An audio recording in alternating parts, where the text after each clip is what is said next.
Hi hello నమస్తే welcome to గంట వారి కోడలు. నేను రేఖ అండి. అందరు ఎలా ఉన్నారు? పండగ బాగా చేసుకున్నారా అందరూ? నేను మైసూర్ పాక్ చేయబోతున్నా అండి. దానికి కావాల్సిన పదార్థాలు ఈ గ్లాస్ తోటి నేను 2 గ్లాసులు శనగపిండి తీసుకున్నాను. ఈ గ్లాస్ తోటి దీనికి డబుల్ షుగర్ తీసుకోవాలి.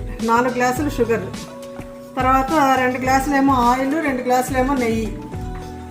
శనగపిండి ఒక గ్లాస్ తీసుకుంటే దానికి డబుల్ షుగర్ తీసుకోవాలి, ఆయిల్ నెయ్యి తీసుకోవాలి. ఓకేనండి. అలాగే కొంచెం సోడా పొడి వేయాలి. నేనైతే అందరూ మామూలు శనగపిండి వేపుకోరు, నేనైతే వేపుతాను. వేపితే మంచి ఫ్లేవర్ తోటి గుల్లగా కూడా వస్తుంది, అందుకు వేపుతాను అనమాట. శనగపిండి వేసాను ఇందులో. శనగపిండి ఉట్టితే మంచి స్మెల్ వచ్చే వరకు మనం వేపుకోవాలన్నమాట. వేపి తర్వాత పక్కన పెట్టేసుకోవాలి. వేగింది శనగపిండి, ఇట్లా మంచి స్మెల్ తోటి బాగా వేగిపోయింది. ఇంత వేగితే చాలు, మరి ఎక్కువ రెడ్గా అయ్యేదాకా వేగక్కర్లేదు.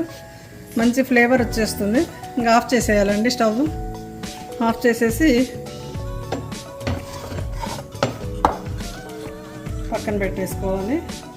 తర్వాత జల్లించుకుంటే జల్లించుకోవచ్చు ఉండలు లేకుండా, లేదా అనంటే కొంచెం చల్లగా అయిన తర్వాత చేతితోటి నలిపినా చాలు. ఇదిగోండి, ఈ ఆయిల్ 2 కలిపి స్టవ్ పైన పెట్టేసుకొని చిన్న స్టవ్ పైన కాగుతూ ఉండాలండి. పెద్ద గిన్నె తీసుకోవాలండి. ఇది మైసూర్ పాక్కి, ఎందుకంటే పొంగుతూ ఉంటుంది. ఇదిగోండి షుగర్ ఇది. ఈ షుగర్కి మా మనోరాలు వచ్చి ఇప్పుడే స్మెల్ ఏంటి అని అడుగుతుంది. శనగపిండి మంచి ఫ్లేవర్ తోటి స్మెల్ వస్తూ ఉంది కదండి, వేపాను అదే అనమాట.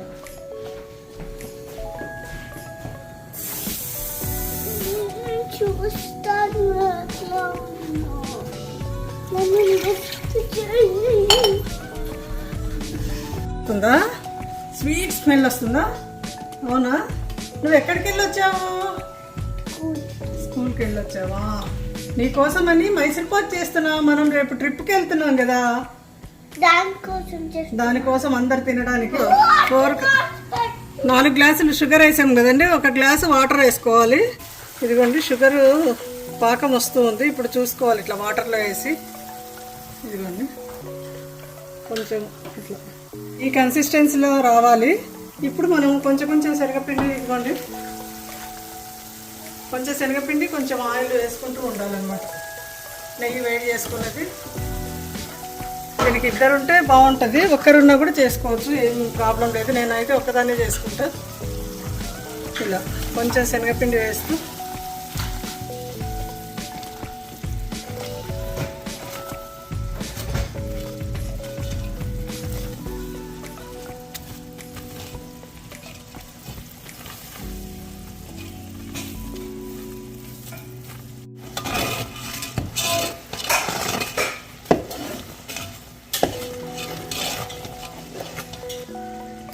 ఇప్పుడు కొంచెం నెయ్యి,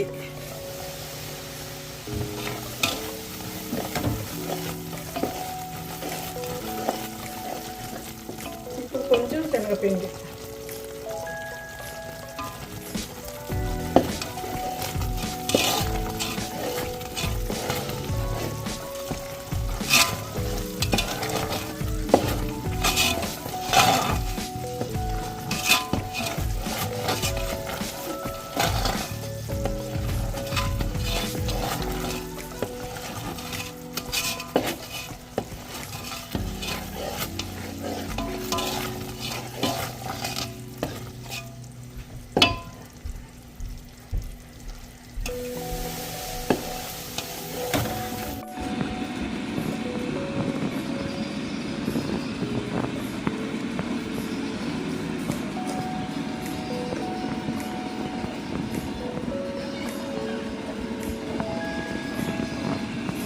ఇదిగోండి మైసూర్ పాక్ అయిపోయింది, గుల్లగా వచ్చింది, నెయ్యి కూడా విడిచేస్తుంది.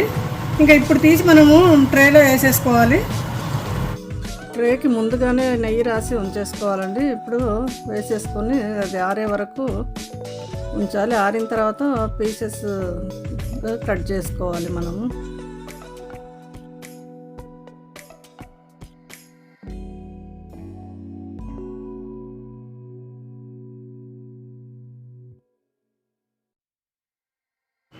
ఇది మైసూర్పాకు నాన్న.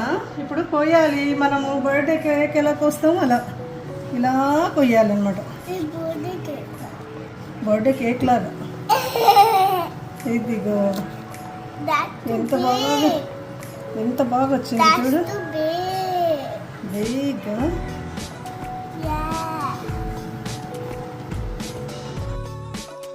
ఇలా మనకు నచ్చిన విధంగా పీసెస్ కట్ చేసుకోవచ్చు అండి. స్క్వేర్ అయినా కట్ చేసుకోవచ్చు, డైమండ్ షేప్లో అయినా కట్ చేసుకోవచ్చు, ఎలా అయినా కట్ చేసుకోవచ్చు. చూసారు కదండి. నా ఛానల్ ఇప్పటిదాకా సబ్స్క్రైబ్ చేసుకోకపోతే సబ్స్క్రైబ్ చేయండి ప్లీజ్. షేర్ చేయండి, లైక్ చేయండి, కామెంట్ కూడా చేయండి. మీరు కూడా చేసుకొని ఎలా ఉందో కామెంట్ రూపంలో పెట్టండి నాకు. ఓకేనా అండి. ఇది పీసెస్ తీసిన తర్వాత చూపిస్తాను మళ్ళీ. ఇదిగోండి పీసెస్ తీస్తున్నాను. చాలా బాగా వచ్చింది మైసూర్పాకు డబుల్ కలర్ తోటి.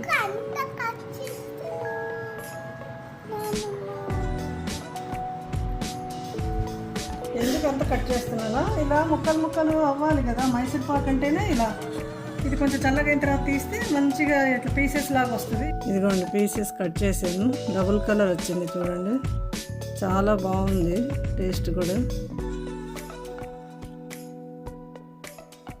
ఇదిగోండి పెద్ద పెద్ద ముక్కలుగా కట్ చేశాను నేను.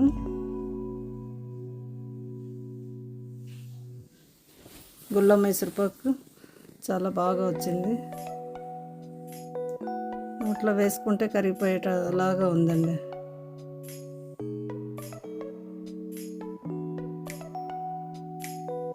మీరు కూడా చేసుకొని నాకు కామెంట్ రూపంలో పెట్టండి, కామెంట్ చేయండి. ఓకేనా అండి.